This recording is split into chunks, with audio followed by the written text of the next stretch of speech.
ప్రముఖ నిర్మాత అనిల్ సుంకర, చిరంజీవి నటించిన భోళా శంకర్ రీమేక్ సినిమా ఫ్లాప్ కావడంపై తన ఆవేదనను వ్యక్తం చేశారు.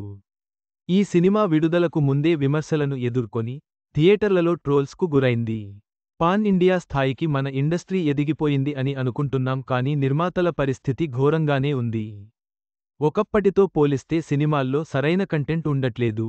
దీంతో ప్రేక్షకులు కూడా థియేటర్లకు వచ్చి చూసేందుకు పెద్దగా ఆసక్తి చూపించట్లేదు. దానికి తోడు స్టార్ హీరోలు కూడా రీమేక్స్ చేయడం, అవి డిజాస్టర్ కావడం అడపాదడపా జరుగుతూనే ఉంది. ఇప్పుడు ఓ నిర్మాత తను తీసిన ఓ రీమేక్ వల్ల ఎదురైన అనుభవాన్ని బయటపెట్టారు. అప్పట్లో దూకుడు, లెజెండ్, 1 నేనొక్కడినే తదితర సినిమాలు తీసిన అనిల్ సుంకర గత కొన్నాళ్లలో మాత్రం ఘోరమైన నష్టాల్ని చవిచూశారు.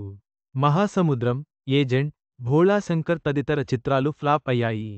ఈయనకు నష్టాల్ని మిగిల్చాయి. ప్రస్తుతం నిర్మాణాన్ని పక్కనబెట్టి షో టైం పేరుతో ఓ రియాల్టీ షో తీస్తున్నారు. దీని లాంచ్ శనివారం జరగ్గా, ఇందులోనే మాట్లాడుతూ చిరంజీవితో తీసిన భోళా శంకర్ గురించి పరోక్షంగా కామెంట్ చేశారు. ఏదైనా ఫ్లాప్ సినిమా రాగానే అసలు కథ వినే తీశారా అని నన్ను అడుగుతుంటారు. కథలు వినకుండా మూవీస్ ఎందుకు చేస్తారు అని కూడా అడుగుతారు.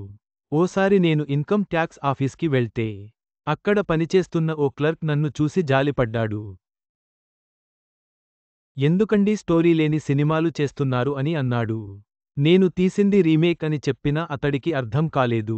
రీమేక్ ఆడలేదు నేనేం చేస్తాను అని చెప్పాను. ఈ పాటికే మీకు సినిమా ఏంటనేది అర్థమై ఉంటుంది కదా అని తనకు ఎదురైన విచిత్ర అనుభవాన్ని బయటపెట్టారు. మెహర్ రమేష్ దర్శకత్వం వహించిన భోళా శంకర్ లో చిరంజీవి హీరోగా నటించారు. అనిల్ సుంకర నిర్మించారు.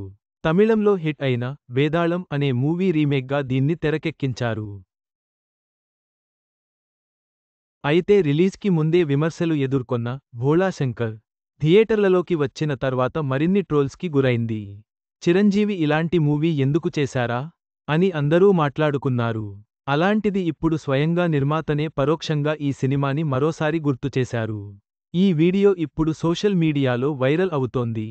చిరంజీవి నటించిన భోళా శంకర్ రీమేక్ ఫ్లాప్ అవడంపై అనిల్ సుంకర తన ఆవేదనను వ్యక్తపరిచారు. ఈ సంఘటన తెలుగు సినీ పరిశ్రమలో రీమేక్ సినిమాలపై ప్రశ్నార్థకాలను తెరపైకి తెచ్చింది.